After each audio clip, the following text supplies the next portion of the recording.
सुनीताईंचं भाषण ऐकत होते, अप्पांचं भाषण ऐकत होते, माझं ऐकत नाही. त्यामुळे एकदम फ्रेश. आणि आजचा दिवस हा आमच्याकरता आनंदाचा दिवस आहे. किशोरप्पांनी किती कष्ट केले, काय केलं हे सुनबाईंनी सांगितलं. पण कसं असतं, शेवटी नशिबात लागते. अप्पा प्रारब्धाशिवाय काही गोष्टी होत नाही.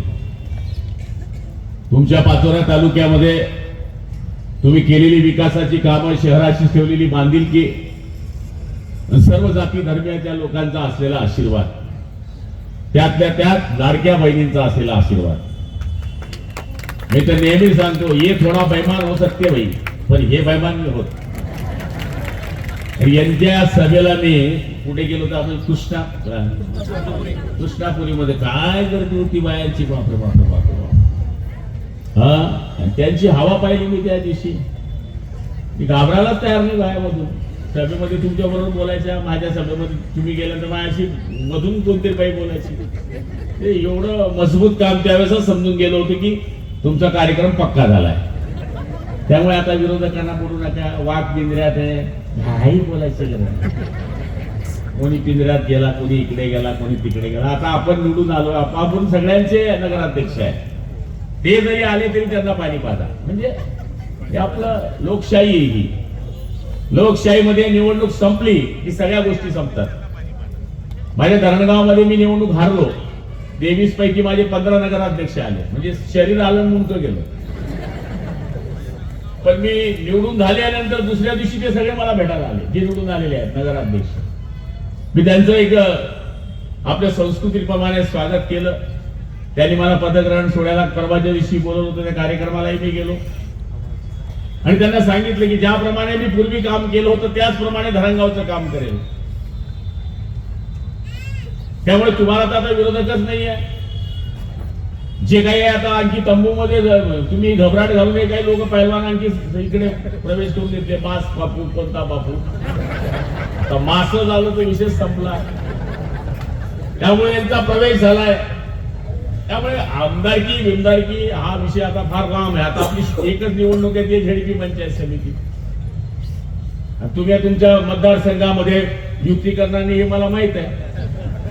मला तसं बोलता येत नाही, मला प्रॉब्लेम आहे. कारण की त्या ज्या सरकारमध्ये मी मंत्री आहे त्या सरकारमध्ये भाजपचे मुख्यमंत्री आहे, शिवसेनेचे उपमुख्यमंत्री आहे, राष्ट्रवादीचे उपमुख्यमंत्री आहे. मला सगळ्यांशी आय लव्ह यू करावं लागते. एक जमाना हमारा भी था कि हम बोलते थे की भाई चलो आने दो. पण शेवटी जबाबदारी माझी जी आहे ती मला सांभाळून बोलावं लागते. आपण सूट आहे तो फिर रहा ना कुश्ती की सर बजाय रहा, आ जाओ. अरे वो तथाच कर, पाचोरा माथुरा आ जाओ. तर सांगायचा अर्थ असा आहे की आपल्या लोकांनी भरघोस मतं दिली आणि त्या भरघोस मतावर आपण या ठिकाणी विजयी झालो. त्यातल्या त्या मुस्लिम बांधवांनी सुद्धा खूप सहकार्य आपल्याला केलं. मलाही केलं, पण 35-40% मतं मला मुस्लिमांची मिळाली. माझे 5 नगरसेवक हे धनुष्यबाणावर निवडून आले. सलीमचा मुलगा वयाच्या 23व्या वर्षी निवडून आला. सलीम पटेल, त्याला नगराध्यक्ष आपण केलं होतं, त्यांचा मुलगा पुन्हा आपण निवडून आणला बापानंतर. इथेही आपल्या मागे तो समुदाय मोठ्या संख्येनं आहे.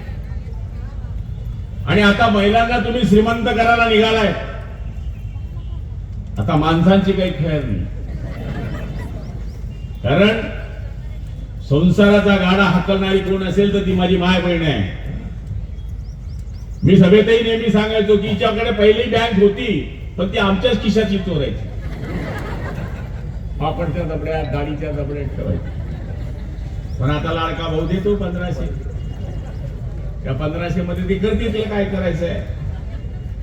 बचत गटांमध्ये बरेच कामं करतात. आता ती स्कीम समजून सांगितली, मी 2 शहरामध्ये राबवतोय. म्हणजे आसोदा आणि पाळजीवरून मी सुरू करतोय. मी सुरू झाल्याच्या मार्गावरच आहे ही स्कीम जी आता दाखवली.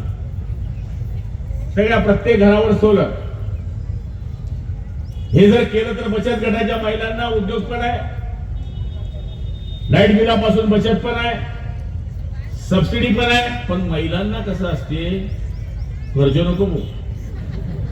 हे जर आपण सामूहिकरित्या न समजवता गटागटाने आणि चमूचमूने समजून सांगितलं तर महिला याच्याकरता पुढे येतील. महिलांना कसं असतं, नको वा सुटकी रुक्की खाऊ पण कर्ज नको करू. पण आम्ही जेव्हा महिलांना बसवून समजवलं तेव्हा सगळ्या महिलांना पटलं. आणि मला खात्री आहे की ही स्कीम चुकीची नाही, ही फायद्याचीच आहे. त्यामुळे आपण सगळ्या महिलांनी हे पहिले समजून घ्या. बचत गटांकरता आपण जे काम केलं, महाराष्ट्रात ते मॉडेल उचललं गेलं. महाराष्ट्रात बहिणाबाई मार्ट हे पहिले जळगाव जिल्ह्याने सुरू केलं. आणि हे कसं केलं, हे कॅबिनेटमध्ये झालं आणि कॅबिनेटने हे अवलंबलं. आणि आता महाराष्ट्र शासनाकडून त्या मार्टचं काम चालू होते. पाचोऱ्यामध्ये सुद्धा बचत गटांकरता आपण एक मॉल केलेला आहे. जसा मॉल असतो ना, तसा आपल्या बचत गटांच्या सीआरपी आणि बचत गटांच्या महिला येतील, त्याच्यामध्ये त्यांचा आठवडा वाटला जाईल. त्यांचे वेगळे वेगळे पापड आहे, लोणचं आहे, जेवण आहे, वेगळ्या वेगळ्या वस्तू आहे, मेणबत्ती आहे, अगरबत्ती आहे, बरेच प्रोडक्ट आहे. वेळ आला तर मग ती पुरणाची पोळी आहे. जळगावला ते कोटेनगरच्या खाली ते पुलाखाली पुरणाची पोळी 80 रुपये जाते. 80 रुपये बनवतात ती बाया ते. पापड बी बनवतात नाही, काहीच नाही. पहिले माझी आई शेवाळा टाकायची तर मला त्या वाटे खाली बसवायची, थोडं टाक खाटवा, तेच दिसत नाही. आपटी या कार्यक्रम. तर ही परिस्थिती होती, ती संपली आहे. आता त्याच्यामुळे जे जे चलतीचं नाणं असतं ते कसं करावं याच्याकरता सुनीताताईंनी आता पुढचा पुढाकार घ्यावा लागेल आणि बचत गटाच्या मार्फत या महिलांना सक्षम करावं लागेल. आज इतका चांगला दिवस आहे की या दिवशी आपण चार्ज घेतायत. तुम्हाला पूर्वीचा इथला नगरपालिकेचा अनुभव आहे. बरेच ज्येष्ठ नगरसेवक इथे आहे, उपनगराध्यक्ष सुद्धा अनुभवी आहे.